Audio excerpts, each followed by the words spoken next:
go on and on and on and on. No, but you don't need to, because in a way you're preaching to the choir. I've followed this crisis. Oh no, you're not preaching. So the thing is, like, in the sense that I know that what you're saying has validity. Of course, Piers. By the way, Piers. I am at a disadvantage here. I can hear you. I cannot see you. I am in a claustrophobic room, and so please cut me some slack and don't interrupt me and interrupt my points. Sure. So because this has to be fair. Understand. Because if you want to only hear your opinion, I can just condemn Hamas and go home. I can do that. So do you want to do that, or do you have a much more nuanced conversation? No, I absolutely want to have a nuanced conversation. I wasn't aware I was interrupting you. I thought I was letting you speak. Amazing. So let's. I mean, I would say I really applaud Israel for doing one thing that no military force in the world does. Because I heard Ben Shapiro and I heard Ron DeSantis, and they said Israel is the only military force in the world that warns civilians before bombing them. I mean, how fucking cute. That is so nice of them. Because with this logic, if Russian troops started warning Ukrainians before bombing their houses, we're cool with Putin, right? I mean, okay, Habibi, you have warned them, go invade, it's fine, you have done your job.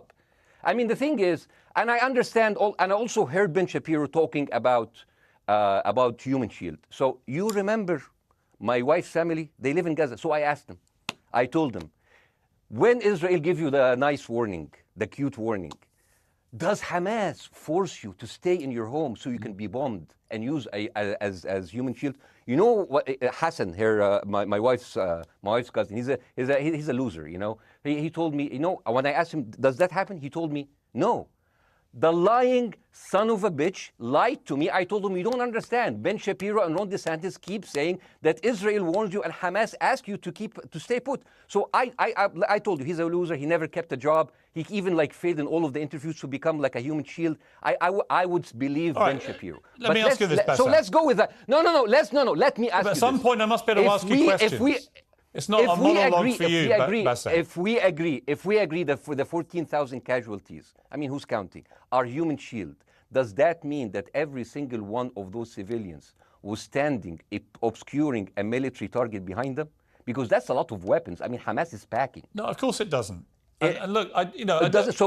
So there's some collateral damage. Lots of collateral damage. Yes. It's fine, yeah. You kill some to save some and then kill some more. Yeah, I agree. Yeah. Well, let me ask you this. Again, it comes back to proportionate response. When the world decided it had to get rid of ISIS because of the appalling butchery they were carrying out, it did so by also killing, very sadly, a lot of civilians along the way by doing airstrikes against places which killing civilians are inevitable. You said that in the beginning. My point is, it's inevitable. Yeah, but once Israel has decided that they want to get rid of Hamas, and Hamas is embedded with civilian population, I'm very concerned about what's going to happen next. I've written a column tonight saying, I remember the Iraq war, which I opposed, right? I remember all this. So my question for you is, what would you think would be an appropriate response by Israel to what happened? Well, these are years of disproportionate responses of Israel. Right. Did it solve the solution? Did it solve the problem? Did it work before, so it will work? What will be the surprise this time? What will be the twist that will make this work this time? What will be different this time? Seriously, I mean, this is only the last 15 years. I mean, because it's too many papers. I just got this. But how will this be different? And the thing is, I am so glad in the introduction that you mentioned the Iraq war. I applaud you, Piers, for saying that, because you were honest about it. You said that spreading lies like WMDs made people look at those people as less of humans, and they would accept the death of 1 million Iraqi, whether by sanctions or by invasion, right? You are a good man. This is amazing. And you know what is similar? Is when you spread the lies of 40 decapitated babies, although it was refuted. So what happens when people hear that, killing babies is horrible. But when you say decapitated 40 babies, you are planting a certain image with a certain trigger in people's mind. Who has said that? Who has said 40? Who has said that? Who has said 40 decapitated? Who has said that? You have repeated. No, I haven't. What? I've never said that. You haven't said on your show 40 decapitated babies? Never. Ben Shapiro didn't say it? No. Ron DeSantis didn't say Nobody it? has said it. Okay, nobody said it? No. Oh, okay, maybe I am wrong. Decapitated. You're wrong. I've never said that. what happened, no, you're wrong. But the thing is, when Iraq, the thing is, the same thing is happening in Iraq. Ben Shapiro once tweeted, not even about Gaza, about the West Bank, when Israel continued to build the illegal settlement. He said, 2017, Israel likes to build things, and Arabs, not Palestine, not Hamas, Arabs like to bomb crap and live in open sewage. Yeah, I thought that was very the Israeli defense minister, he said, those are human animals. And the thing is, Ben Shapiro should know better, because, you know, long before the Holocaust, before Jewish people were thrown in the gas chambers, the Nazi propaganda called them rats.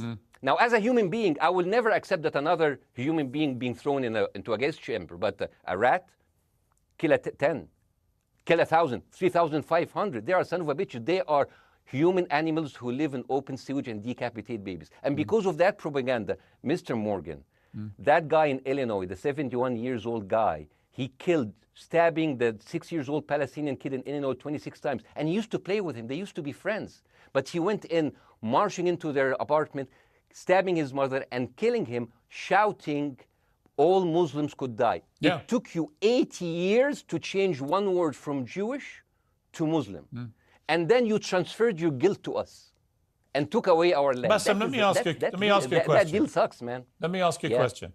How do we get from where we are now to peace? Well, first of all, you need to change the perception. Nikki Haley, the